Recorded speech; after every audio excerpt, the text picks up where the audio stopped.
श्रोते हो, श्राव्य कथा मराठी या चॅनलवरती आपले स्वागत आहे.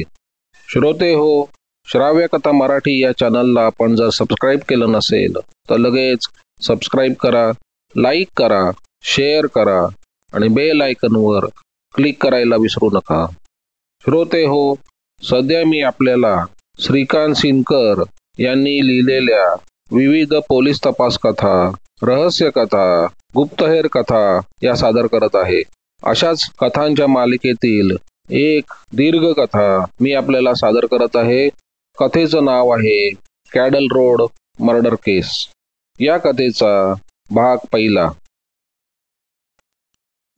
राष्ट्रगीत संपताच थिएटरमधील दिवे एकदम लागले आणि थिएटरमध्ये सर्वत्र प्रकाश पसरला.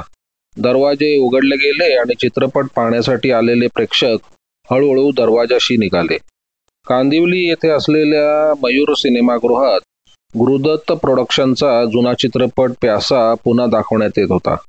चित्रपट जुना असल्यामुळे आणि मुख्य म्हणजे अत्यंत कलात्मक असल्यामुळे चित्रपटास फारशी गर्दी नव्हतीच. बाल्कनी तर बहुतेक रिकामी होती. त्यामुळे बाल्कनीतून बाहेर पडायला सुप्रसिद्ध तरुण डिटेक्टिव्ह शरद कामत आणि त्याची मैत्रीण शर्मिला फणसे यांना फारसा त्रास पडला नाही. वस्तुतः प्यासा चित्रपट शरदने बऱ्याचदा पाहिला होता, पण शर्मिलीने मात्र बघितला नव्हता. एका आठवड्यापुरताच मयूरमध्ये प्यासा दाखवण्यात येणारे हे जेव्हा शर्मिलेला वर्तमानपत्राच्या जाहिरातीवरून समजले, तेव्हाच तिने आपण प्यासा पाहूया असं शरदला सांगितलं होतं. आणि गुरुदत्त हा शरदचा आवडता कलाकार असल्यामुळे शरदनेही मोठ्या आनंदाने शर्मिलेच्या म्हणण्यास मान्यता दिली होती. परंतु आज जाऊ उद्या जाऊ असं म्हणत त्या दोघांना वेळ मिळाला नव्हता. पण आज मात्र काय वाटेल ते झालं तरी चालेल, प्यासा पाहायचा असा निर्धार शरद आणि शर्मिलीने केला होता. शिवाय आज गुरुवार असल्यानं शेवटचाच दिवस उरला होता आणि म्हणून शरद आणि शर्मिला दोघंही रात्रीच्या शेवटच्या खेळास मयूरला आले होते. बाल्कनीच्या बाहेर येताच दोघंही खाली थिएटरच्या आवारात आले आणि आपल्या कारजवळ येऊन उभे राहिले. कारजवळ येताच शरदने खिशातून कारची चावी बाहेर काढली आणि शर्मिलेच्या हातावर चावी ठेवीत तो म्हणाला, शर्मिला, तू आज ड्रायव्हिंग कर. मला आता ड्रायव्हिंगचा कंटाळा आलाय. त्याबरोबर शर्मिलीने हसून त्याच्या म्हणण्याला मान्यता दिली आणि दरवाजा उघडून ती आतमध्ये जाऊन बसली. शर्मिलीने ड्रायव्हिंग सीटचा ताबा घेताच आपला डावा हात थोडा लांब करून डावीकडील दरवाजा उघडला. त्याबरोबर शरद कारमध्ये बसला आणि त्याने फटकन दरवाजा लावून घेतला. मागच्या सीटवर हातातील कोट टाकत तो म्हणाला, चला बाईसाहेब, आता मारा गाडी आपली. त्याबरोबर शर्मिलीनं गाडी सुरू केली आणि गर्दीतून व्यवस्थित वाट काढून तिनं गाडी घोडबंदरवर आणली. घोडबंदर रोडवर आल्यावर मात्र शर्मिलीनं गाडीला वेग देण्यास सुरुवात केला. शरदची नवी निळ्या रंगाची अँबॅसेडर कार वरळीच्या दिशेने निघाली. शर्मिला, रोड क्लिअर आहे. बोल आता, तू किती मिनिटात घर गाठशील? शरदनं सिगरेट पेटवत विचारलं. हे पहा, शर्मिला म्हणाली, मला तुझ्यासारखं विनाकारण गाडीला स्पीड देणं आवडत नाही. मी अर्ध्या पाऊण तासात वरळीला पोहोचेन एवढं मात्र नक्की. मी 10 मिनिटात वरळी गाठेन, शरद हसत म्हणाला. गाठशील बुवा, तुझा काय भरोसा देता येत नाही. चित्रपट आवडला की नाही? आवडला तर खरंच, तू म्हणतोस ते खरं आहे. गुरुदत्त खरंच ग्रेट आहे. अर्थातच ग्रेट आहेच. गुरुदत्तचे सगळे पिक्चर या स्टँडर्डचे आहेत काय? म्हणजे कलात्मक? असं कसं काय? अगं, गुरुदत्तचे आरपार सारखे गल्लावरू चित्रपटही आहेत की. शिवाय रहस्यमय चित्रपट पण आहेत. 12 o'clock आहे, CID आहे. अरे हो, पण CID ला त्याचं डायरेक्शन नव्हतं ना. राज खोसलाचं होतं.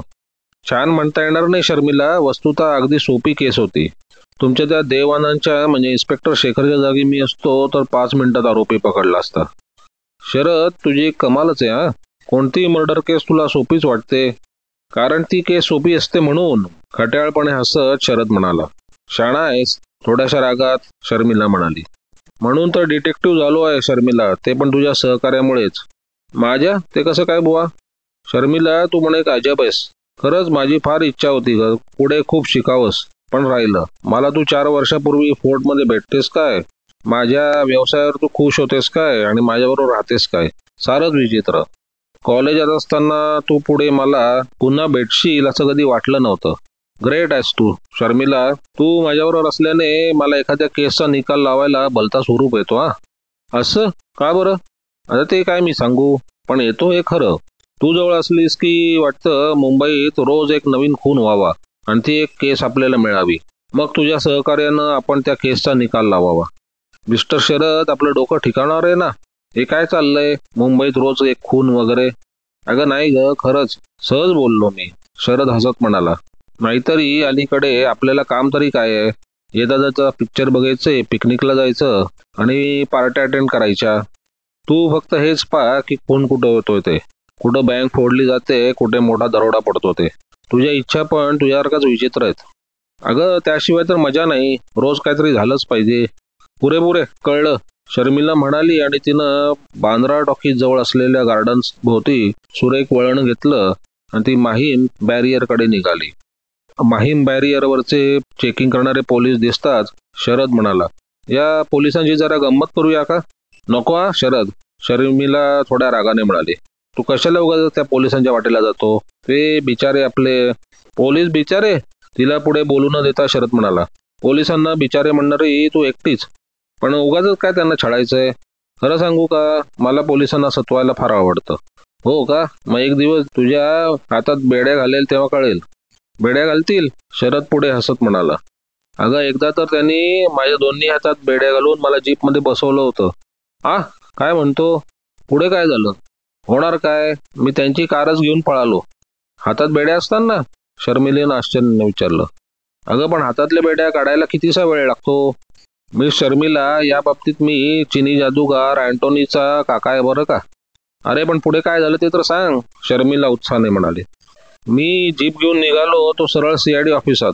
तिथे त्याच्या ड्रायव्हरच्या ताब्यात गाडी दिली आणि म्हणालो, ही गाडी घेऊन माझ्या घरी जा. साहेबांनी तुला ताबडतोब बोलवलंय. मला माहित होतंय की तो घरी गेल्यावर दिनेश आपल्या घरी येईल म्हणून म्हणून मुद्दामून गंमत केली, शरद हसत म्हणाला. त्याच्याबरोबर शर्मिलाही हसू लागली. गप्पा मारता मारता दोघं सिटी लाईट सिनेमाजवळ आले. शर्मिला, सरळ गोखले रोड वरून जाण्यापेक्षा राईटला गाडी टर्न कर, म्हणजे आपण लवकर जाऊ. हो शुअर, शर्मिला म्हणाली आणि तिनं गाडी उजव्या हातास श्री सिनेमाच्या गल्लीत वळवली. त्या गल्लीच्या कोपऱ्यावर आल्यावर तिनं डाव्या हाताला सफाईदारपणे वेगाने वळण घेऊन गाडी कॅडल रोडवर आणली. शरद आणि शर्मिलेच्या हास्यविनोदात गप्पा चालू असताना त्यांची कार स्काउट हॉल, स्विमिंग पूल, रानडे रोड जंक्शन मागे टाकून जरा पुढे आली. कॅडल रोडला मिळणारा रानडे रोड मागे टाकल्यावर शर्मिलीने आपले बोलणे एकदम थांबवून गाडीचा वेग कमी केला आणि कारचे पुढील मोठे दिवे सुरू केले. शरद, इथे ऍक्सिडेंट झालेला दिसतोय. गाडीचा वेग कमी करत आणखी काय अंतरावर असलेल्या गर्दीकडे बघत ती म्हणाली. ती बघ, पोलीस वायरलेस पण दिसते आहे. तू चल, आपण सरळ बाजूने निघून जाऊया, शरद म्हणाला आणि शर्मिलीने गाडीला वेग दिला. कॅडल रोडला मिळणाऱ्या ॲशलेन गल्लीच्या समोरच थोडी गर्दी जमलेली होती. त्या गर्दीत बरेच पोलीस आणि 1-2 इन्स्पेक्टरही दिसत होते. एक पोलीस त्या गर्दीच्या जरा पुढे उभे राहून जाणाऱ्या येणाऱ्या वाहनांना सावकाश जाण्याची खूण करत होता. त्या गर्दीच्या मध्यभागी एक मृत व्यक्ती पडलेली होती. त्या व्यक्तीच्या शवा शेजारी उभं राहून काही पोलीस ऑफिसर्स आपसात चर्चा करत होते. शर्मिला जेव्हा त्या गर्दीजवळ पोहोचली तेव्हा तिथे उभे असलेल्या पोलिसानेच हाताने स्लो डाऊनची खूण करून तिला सावकाश गाडी नेण्यास सांगितले. पण शर्मिलीने सरळ न जाता कसला अपघात झाला हे जाणून घेण्यासाठी गाडी क्षणभर थांबवली. त्याबरोबर तो पोलीस ओरडून शर्मिलीला म्हणाला, "ओ बाई, गाडी पुढे घ्या की." त्या पोलिसाच्या ओरडण्याचा आवाज ऐकताच त्या मृत व्यक्तीच्या शवापाशी उभा असलेल्या एक उंच धिप्पाड गृहस्थांनी सहज शर्मिलेच्या गाडीकडे बघितले आणि ते कमालीचे दचकले. "कोण? शरद?" असं म्हणून ते गृहस्थ धावत शरदच्या गाडीपाशी आले. त्या गृहस्थांना बघता शर्मिलेला तर धक्काच बसला. "कोण? इन्स्पेक्टर दिनेश, तुम्ही?" शर्मिलीनं आश्चर्याने विचारले. शर्मिलीच्या तोंडून दिनेशचं नाव ऐकताच शरद दचकला. तोपर्यंत ते गृहस्थ म्हणजे CID इन्स्पेक्टर दिनेश शर्मिलेच्या गाडीजवळ पोहोचले होते. "हॅलो दिनेश." दिनेशला पाहता शरद हसत म्हणाला. "What happened?" "अरे इथे खून झालाय," दिनेश पटकन म्हणाले. "पण तू इथे कसा?" दिनेशच्या तोंडून खून हा शब्द ऐकताच शरद पटकन आपल्या कारमधून खाली उतरला आणि उतरता उतरता तो शर्मिलेला म्हणाला, "शर्मिला, गाडी साईडला लावून घे." त्याबरोबर शर्मिलीने गाडी पटकन पुढे नेली आणि पार्किंग करायला लागली. "शरद, तू आत्ताच्या आत्ता मला सांग." दिनेश थोड्या रागातच म्हणाला. "आत्ता वाजताय 12:30. तू आता इथे कसा काय? तू कुठे आणि का गेला होतास? इथे मर्डर झालाय तुला कोणी सांगितलं? जिथे खून होतो नेमका तिथे तू कसा काय हजर होतो?" दिनेशनी शरदवर प्रश्नांचा भडीमार केला शरदला तिथे पाहून त्यांना आश्चर्याचा मोठा धक्काच बसला होता. तोपर्यंत तिथे दादर पोलीस स्टेशनचे 2 सब इन्स्पेक्टर हजर झाले होते. त्या दोघातील एक सब इन्स्पेक्टर शरदला चांगलाच ओळखत होता. इतक्यात शर्मिला पण आपली गाडी बाजूला उभी करून तिथे आली. नमस्ते इन्स्पेक्टर दिनेश, शर्मिला दिनेशनं म्हणाली. हा नमस्ते. शरद, तू माझ्या प्रश्नाचं अजून उत्तर दिलेलं नाहीस, दिनेश म्हणाला. हे पहा इन्स्पेक्टर दिनेश, हे बघ, तुला मी बजावून सांगतोय, शरदला पुढे बोलू न देता दिनेश म्हणाले. तू विनाकारण मला थापू मारू नकोस, खरं काय ते सांग. मला एक समजत नाही दिनेश, तुम्ही प्रत्येक वेळी माझ्याबरोबर असं का वागता, शरदनं हसत विचारलं. कारण तुझ्याकडून मला प्रत्येक वेळी त्रास होतो म्हणून. तुला इथे पाहून मी भलताच अस्वस्थ झालो आहे शरद. हे पहा दिनेश, आम्ही सिनेमाला गेलो होतो. इथं काही झालं आहे याची मला काही कल्पनाच नव्हती. खोटं बोलू नको शरद. घ्या, म्हणजे आता खरं सांगण्याची पण चोरीच झाली की. दिनेश, तुमचा माझ्यावर विश्वास नाही का? ठीक आहे, शर्मिलेला विचारा. हिला विचारू, शर्मिलीकडे पाहत दिनेश म्हणाले. छान. अरे काय झालं तरी ही तुझी जोडीदार ही काय मला काय धड सांगणार आहे? आम्ही खरंच सिनेमाला गेलो होतो बरं का दिनेश, शर्मिला म्हणाली. शर्मिला, खरं सांगू का, तुझ्यावर माझा विश्वास आहे, पण या गृहस्थाचं मी काही ऐकायला तयार नाही, दिनेश पुढे म्हणाले. शर्मिला, माझा ऐक, अजून शहाणी हो आणि याची संगत सोड. हा एक बिघडलेला आहे, वर तो तुलाही बिघडवतोय. जाऊ दे हो, शरद म्हणाला. कोणाचा खून झालाय? एका तरुण मुलीचा, दिनेश शांतपणे म्हणाले. तरुण मुलीचा? शरदने विचारले आणि तो त्या शवाकडे जाऊ लागला. पण शरदला अडवीत दिनेश म्हणाले. थांब शरद, मी जरी तुला विरोध केला तरी तू जाणारच हे मला माहितीये. पण तुला एक सांगून ठेवतो, इथं तुला काही सापडलं तर तू मला प्रथम दाखवलं पाहिजेस. लक्षात ठेव, तू स्वतःची अक्कल चालवू नकोस. दिनेशचं बोलणं ऐकून शरद फक्त हसला आणि पुढे निघाला. त्याच्या पाठोपाठ शर्मिला पण निघाली, पण तिला अडवून दिनेश म्हणाले. शर्मिला, तू इथेच उभी राहा. का? शर्मिलीनं आश्चर्याने विचारलं. तसा शरदही मागे वळला आणि आश्चर्यानं दिनेशकडे बघू लागला. शर्मिला, हा मर्डर भयंकर आहे, तुला पावणार नाही, दिनेश म्हणाले. तशी शर्मिला शरदकडे पाहू लागली, पण शरद काहीच बोलला नाही. हरकत नाही, शर्मिला म्हणाली. दिनेश, तुम्ही आणि शरद बरोबर असताना मी कशाला घाबरेन, चला. असं म्हणून शर्मिला शरद जवळ आली आणि सारेजण त्या शवापाशी आले.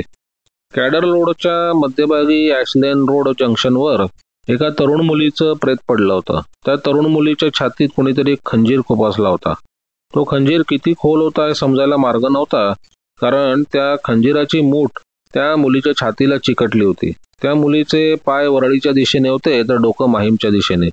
त्या मुलीकडे पाहताच ती 18-20 वर्षाची असावी असा कोणी तर्क काढला असता. ती रंगाने गोरी होती आणि चेहऱ्याकडे बघताना ती शांतपणे झोपली असं वाटलं असतं. तिच्या अंगावरील वस्त्र अत्यंत तलम कपड्याचे असल्याने बहुतेक शरीर जवळजवळ उघडं पडल्यासारखं दिसत होतं. रस्त्यावरच्या मर्क्युरी लाईटच्या प्रकाशात आणि वायरलेस गाडीच्या दिव्याच्या प्रखर उजेडात त्या तरुण मुलीचं प्रेत चांगलंच उठून दिसत होतं. शरद आणि शर्मिला बराच वेळ त्या प्रेताकडे बघत होते. तिनं सहज म्हणून शरदचा दंड आपल्या हातात धरला होता. शरद तर त्या मुलीच्या चेहऱ्याकडे अत्यंत बारकाईने बघत होता. पाहता पाहता कसला तरी विचार करत होता. नंतर शरद त्या मुलीच्या चेहऱ्याकडे खाली वाकून बारकाईने बघू लागला. त्याच्या बाजूला दिनेश व इतर काही जण होते. शरद काय करतो हे सारेजण कुतूहलाने बघत होते. मग तो उठून उभा राहिला. त्यानं खिशातून सिगरेट केस बाहेर काढून सिगरेट आपल्या हातात घेतली. एक सिगरेट दिनेशला देऊन स्वतःची व दिनेशची सिगरेट पेटवून लायटर खिशात ठेवला. दिनेश, मला वाटतं हा खून इथे झालेला नाही, शरद दूर सोडीत म्हणाला. याचा अर्थ असा होतो की या तरुणीचं प्रेत इथे कोणीतरी आणून टाकलं असलं पाहिजे. तेही बरोबरच आहे. शिवाय माझं तर असं मत आहे इन्स्पेक्टर दिनेश की आपला खून होणार आहे हे त्या मुलीला माहीत नसावं, किंवा त्यावेळी ती झोपलेली असावी किंवा बेशुद्ध तरी असावी, शरद म्हणाला. त्याबरोबर दिनेश, शर्मिला वगैरे आश्चर्याने शरदकडे बघू लागले. म्हणजे काय शरद, दिनेशनी आश्चर्याने विचारले. म्हणजे असं की मी तुम्हाला खात्रीने सांगतो, शरद पटकन म्हणाला. ज्यावेळी या मुलीचा खून झाला त्यावेळी ही नक्कीच बेशुद्ध होती. अरे पण तू हे कशाच्या आधारे बोलतोयस? हे पहा दिनेश, त्या मुलीचा चेहरा तुम्ही नीट बघा. त्या चेहऱ्यावर कसलेच हावभाव नाहीत. म्हणजे आपला खून होणार आहे याची जाणीव त्या मुलीला नव्हती. कारण त्या मुलीचा प्रत्यक्ष उघड रीतीने जर खून झाला असता तर त्या मुलीने आपल्या बचावासाठी निश्चित काय ते धडपड केली असती. आणि जर तिने थोडीशी धडपड केली असती तर तिच्या चेहऱ्यावर थोडे हावभाव दिसले असते. बरोबर, शरदने विचारलं. तसं दिनेश थक्क झाला. तिथे बरोबर असलेले 2 सब इन्स्पेक्टर तर शरदचा सडेतोड तर्क ऐकून अचंबित झाले. तू म्हणतोस ते थोडंफार पटतंय, दिनेश म्हणाला. शिवाय खुनी इसम त्या मुलीच्या ओळखीचा असला पाहिजे. हे कशावरून? हे तर अगदी सोपं आहे, शरद हसून म्हणाला. खुनी इस्मानं त्या मुलीचा खून करण्यापूर्वी तिला औषध देऊन किंवा मद्य पाजून बेशुद्ध केलं असणार. औषधाचा किंवा मद्याचा परिणाम झाल्यावर ही मुलगी बेशुद्ध पडून शांतपणे झोपली असणार आणि ती बेशुद्ध असताना खुनी इस्मानं तिच्या छातीत खंजीर खुपसला असणार. Yes, you are right mister Sharad Kamat, एक सब इन्स्पेक्टर शरदला म्हणाला. शिवाय दिनेश, या मुलीचा सूड आपण केव्हा उगवतो आहे असे असं खुनी इस्मास निश्चित झालं असणार. अरे म्हणजे? दिनेशनं गोंधळून विचारलं. हे पहा दिनेश, ही मुलगी एकतर अतिशय नाजूक दिसत आहे. हिच्या छातीत छोटासा जरी खंजीर खुपसला तरी ती मरण पावली असती. पण त्या खुनिस्मानं खंजीर तर खुपसलाच, पण खंजीर खुपसल्यावर तो ठोकून आरपार खुपसला आहे. शरद, तुझं डोकं ठिकाणावर आहे ना? गंभीर होत दिनेश म्हणाले. मी थट्टा करत नाही दिनेश, शरद म्हणाला. आपण जरा खंजीराच्या मुठीवरचा गोलाकार भाग पहा. त्यावर कसल्या तरी धावापायी बराचसा खुणा उमटल्यात. शिवाय खंजीर काय किंवा चाकू काय, किती धारदार असली तरी एका घावात खंजीर किंवा चाकू छातीपर्यंत पूर्ण पोहोचणार नाही, हे लक्षात ठेव. शरद, तुझं म्हणणं बरोबर आहे, शर्मिला म्हणाली. दिनेशनाही त्याचं म्हणणं पटलं. 2 सब इन्स्पेक्टर तर शरदची अफाट बुद्धिमत्ता पाहून थक्क झाले. पण दिनेश, एकदम आठवत शरद म्हणाला. तुम्ही इथे कसे? अरे बाबा रे, दिनेश म्हणाले. इथे मर्डर होईल हे मला पण माहीत नव्हतं. मी दादरला माझ्या नातेवाईकांना भेटायला आलो होतो. त्यांना भेटून मी बाहेर पडलो. तो रोडवर असलेली ही वायरलेस गाडी मला दिसली. गाडीत पाहतो ते हे म्हातारे होते. त्यांना म्हणालो मला स्टेशनवर जरा सोडा. मी गाडीत बसलो तोच मेसेज आला. मग काय करणार, आलो त्यांच्याबरोबर. असं. मग तुम्हाला काही पत्ता लागला का, काही सापडलं? हां, सापडलंय, दिनेश म्हणाले.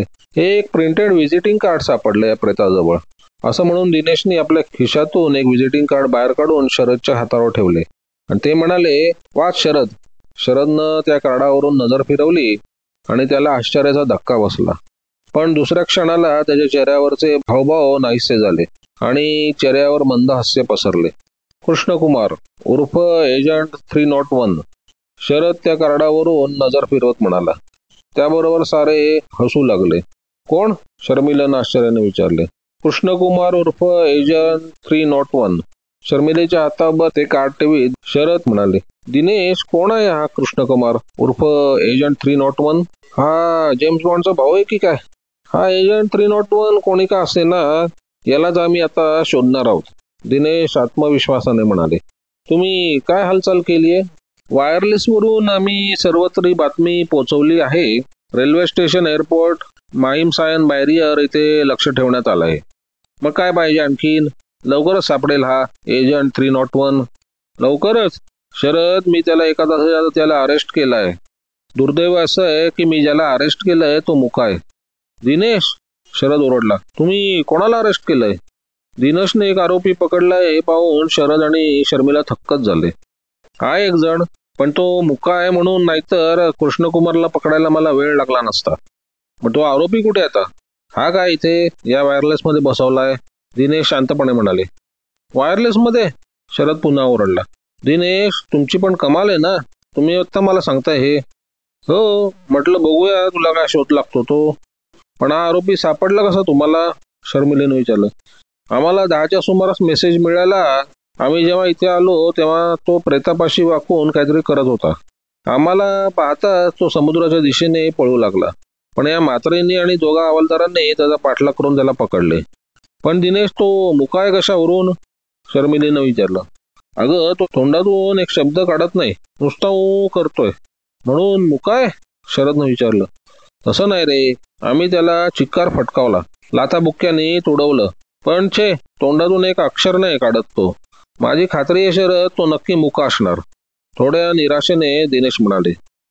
कदाचित वेडा नसेल कशावरून? शरदने विचारलं. अरे शरद, जर तो वेडा असेल ना तर आपल्याला पाहून पळाला नसता. घाबरून पळाला का? ते काय असेल ते असो, पण मला त्याचा संशय येतोय. दिनेश अट्टहासाने म्हणाले. हे पण लक्षात ठेवा दिनेश, की काही माणसं मार खाण्यात भलतीच तरबेज असतात. त्यांना कितीही मारलं तरी अजिबात तोंडातून ते शब्द बाहेर काढत नाहीत.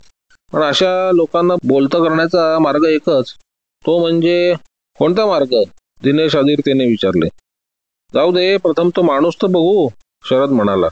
आणि मंडळी वायरलेस गाडीपाशी आले. अरे त्याला जरा बाहेर काढा, सब इन्स्पेक्टर म्हात्रे बाहेरूनच म्हणाले. त्याबरोबर वायरलेस गाडीत दोन्ही हातात बेड्या घालून बसवलेल्या एका इसमास 2 पोलिसांनी खाली उतरवले. शरद आणि शर्मिला त्या माणसाकडे बारकाईने बघत होते. तो माणूस थरथर कापत दिनेश, शरद, शर्मिला यांच्याकडे आळीपाळीने बघत होता. काय रे, नाव काय तुझं? शरदनं त्या माणसास विचारले. पण तो माणूस काही न बोलता खाली मान घालून शांतपणे उभा होता. काय रे, ऐकू येत नाही का? दिनेशनं दडपून विचारलं. त्याबरोबर त्या माणसानं भेटरून त्यांच्याकडे बघितलं. इतक्यात दिनेशनं त्याच्या एक फाडकन मुस्काटात मारली. त्याबरोबर त्या माणसाच्या डोळ्यातून अश्रुधारा वाहू लागल्या. अरे बोल की, काय नाव सांग की तुझं? दिनेश गरजले आणि त्यांच्या आणखी एक मुस्काटात मारली. पण त्या माणसानं फक्त ऊ शिवाय काय केलं नाही. थांब दिनेश, शरद म्हणाला. आणि त्याने आपल्या खिशातून सिगरेट केस बाहेर काढून सिगरेट तोंडात ठेवली आणि केस पूर्ववत खिशात ठेवून लायटर बाहेर काढीत त्याने त्या माणसास विचारले. हे बघ, तू माझं ऐक, मी तुला मदत करीन. मला तुझं नाव सांग बघू. नाव काय तुझं? पण त्या माणसानं शरदला कसलंच उत्तर दिलं नाही. मग शरदने लायटर पेटवला आणि आपली सिगरेट पेटवता पेटवता पुन्हा त्याला विचारलं. अरे नाव काय तुझं? पण तो माणूस काहीच बोलला नाही. ठीक आहे, सरळ विचारून तू जर आपलं नाव सांगत नाही तर मग तुला धडा शिकवलाच पाहिजे. आता तर सांगशील नाव काय तुझं ते? असं म्हणून शरदने आपला पेटता लायटर त्या माणसाच्या हनुवटी खाली धरला. लायटरच्या ज्योतीनं चटका बसता तो माणूस ओरडून, ओय मी मेलो मेलो, असं ओरडू लागला. त्याबरोबर शरदने हसत लायटर विझवून खिशात ठेवला. हा प्रकार बघून इन्स्पेक्टर दिनेश आणि 2 सब इन्स्पेक्टर थक्क झाले. शर्मिलेला मात्र या प्रकाराचं फारसं आश्चर्य वाटलं नाही. कारण शरदने जेव्हा लायटर बाहेर काढला तेव्हाच तो आता काय करणार आहे तिनं तर्काने ओळखलं होतं. हरामखोर साल्या, दिनेश चवताळून म्हणाले. मला फसवतोस काय? तुला आता मी दाखवतो, असं म्हणून दिनेशने आपल्या बुटाची एक जबरदस्त लाथ त्याच्या पोटात मारली. त्याबरोबर तो माणूस वायरलेस गाडीवर जोरात आपटला आणि केवेलवाने ओरडू लागला. उठ साल्या उठ, असं म्हणून दिनेशनं त्याचा केस धरून त्याला पुन्हा उभं केलं. रागाने म्हणाले, खरं सांग तुझं नाव काय ते? सांगतो सांगतो, पण मला मारू नका हो. तो माणूस ओक्साबोक्षी रडू लागला. पाया पडतो तुमच्या, मला मारू नका. नाव सांग तुझं अगोदर, दिनेश म्हणाला. बारके माझं नाव, तो माणूस रडत म्हणाला. बारके काय? आता खरं सांग, हा काय प्रकार आहे तो? कोणी इथं खून केला ते? काय केला? तू कुठं राहतोस? आणि तू त्याच्या बॉडीजवळ काय करत होतास? बोल, दिनेश जोराने ओरडले आणि त्याच्या मुस्कटात मारली. सांगतो सांगतो, पण मला भीती वाटते हो, मला ते मारतील, गायवाया करत बारक्या म्हणाला. ते पाहून शरदनं ताडलं की याच्याकडून आपल्याला बरीच माहिती मिळणं शक्य आहे. पण दिनेशच्या पद्धतीने माहिती काढण्यात काय अर्थ नाही. आपण आपल्या पद्धतीने माहिती काढली पाहिजे. थांब थांब दिनेश, शरद म्हणाला. आणि त्यांनी दिनेशला जरा बाजूला करून तो बारक्याच्या अगदी जवळ जाऊन उभा राहिला आणि त्याच्या खांद्यावरती हात ठेवत म्हणाला. हे बघ बारक्या, तू मला माझ्या मित्रासारखा आहेस. समज मी पोलीस इन्स्पेक्टर नाही, मी एक साधा माणूस आहे. तू माझ्यावर विश्वास ठेव, मी तुला मदत करीन. मी तुझ्या बाजूने आहे, तू कोणालाही घाबरू नको. तुला कोणी मारणार नाही. मात्र मला खरं काय ते सांग. मला खात्री आहे बारक्या, तू खून केला नाहीस ते. तू या प्रकरणात फसवला गेलास. होय साहेब होय, बारक्या हसत म्हणाला. मी फसलोय, मला फसवलंय. मी खून नाही केला, मला सोडा हो, पाय पाडतो तुमच्या. शरदचं गोड बोलणं आणि आपलेपणाची वागणूक पाहून बारक्याला त्याच्याबद्दल आदर वाटू लागला होता. मी म्हणालो ना तुला की तू खून केला नाहीस ते. मला फक्त खून कोणी केला त्याचं नाव सांग. त्याचं नाव बोलता बोलता बारक्याचा चेहरा भीतीने पांढरा फटफटीत पडला. सांग, लवकर सांग, घाबरू नकोस, शरद म्हणाला. त्याचं नाव साहेब, साहेब तो तो तो माझ्या बायकापुरांना मारेल हो. तो भयंकर माणूस आहे, त्याची भयंकर टोळी आहे साहेब. हे बघ बारक्या, तो माणूस किंवा त्याची भयंकर टोळी तुला काही करणार नाही. तू घाबरू नकोस, मी तुला मदत करीन. बघ बारक्या, मी तुला लायटरचा चटका देणार नव्हतो, पण तू काही बोलतच नव्हतास म्हणून चटका दिला. आता तू बोलतोयस तुला मारपीट न करता सर्व माहिती हवी आहे मला तुझ्याबद्दल, आणि तुझ्याकडून सगळी घटना मला माहिती पाहिजे. बोल लवकर. साहेब, साहेब, त्याचं नाव कृष्णकुमार एजंट 301 आहे. बारक्या घाबरून म्हणाला. कृष्णकुमारचं नाव सांगताना तो थरथर कापत होता. त्याच्या अंगातून घामाच्या धारा वाहत होत्या. कोण आहे हा कृष्णकुमार 301? दिनेशने विचारलं. साहेब, तो एक महाभयंकर माणूस आहे. हा कुठे राहतो? एजंट 301, शरदने विचारलं. ते मला माहित नाही साहेब, पण मला माहित नाही, खरंच नाही माहिती. मला फक्त एवढं माहिती आहे की तो रोज आम्हाला रात्री समुद्रावर भेटायचा. समुद्रावर? कुठं भेटायचा? शरदने विचारलं. कुठेही, माहीम पासून वरळीपर्यंत कुठेही तो आम्हाला भेटायचा, बोलवायचा आम्हाला. आम्हाला म्हणजे कोणाला? शरदनं पटकन विचारलं. तसं तो गोंधळला. हं, आम्हाला म्हणजे आम्हाला, मला आणि त्याच्या टोळीतील इतरांना. तो कुठे राहतोय ते मला माहित नाही, खरंच नाही साहेब. आता भेटलो की उद्या भेटायचं कुठे ते आम्हाला तो सांगायचा. मग तुम्ही कुठे भेटायचे? सब इन्स्पेक्टर म्हात्रेने विचारलं. कुठेही साहेब, कधी वरळी कोळीवाड्याच्या टोकाला असलेल्या किल्ल्यात, तर कधी माहीमच्या किल्ल्यात, कधी दादरच्या स्मशानात, कधी वरळीच्या स्मशानात, कुठे आम्ही भेटत होतो. या मुलीचं नाव काय बारक्या? शरदने विचारलं. छाया. छाया हिचं नाव. ठीक आहे, पण या छायाचा खून कृष्णकुमारने का केला? ते नाही मला माहित साहेब. बारक्या, हा कृष्णकुमार कुठे राहतो तुला खरंच माहित नाही? नाही हो साहेब, खरंच मला माहित नाही. पण तो खूप पैसेवाला आहे. त्याचा चेहरा आगीत जळला आहे म्हणून तो विद्रूप दिसतो. तो नेहमी काळे कपडे घालतो, डोक्यावर हाट असते. तो नेहमी विडी ओढत असतो. अंगात काळा कोट असतो, फुल पॅन्ट घालतो काळी. उंच आणि धिप्पाड आहे तो. त्याचा चेहरा बघवत नाही साहेब. तो खूप भयानक दिसतो. तो जे मनात आहे ते केल्याशिवाय राहत नाही. तो लवकरच एक बँक लुटणार आहे साहेब. बारक्या म्हणाला. त्याबरोबर शरदसह सारे थक्क झाले.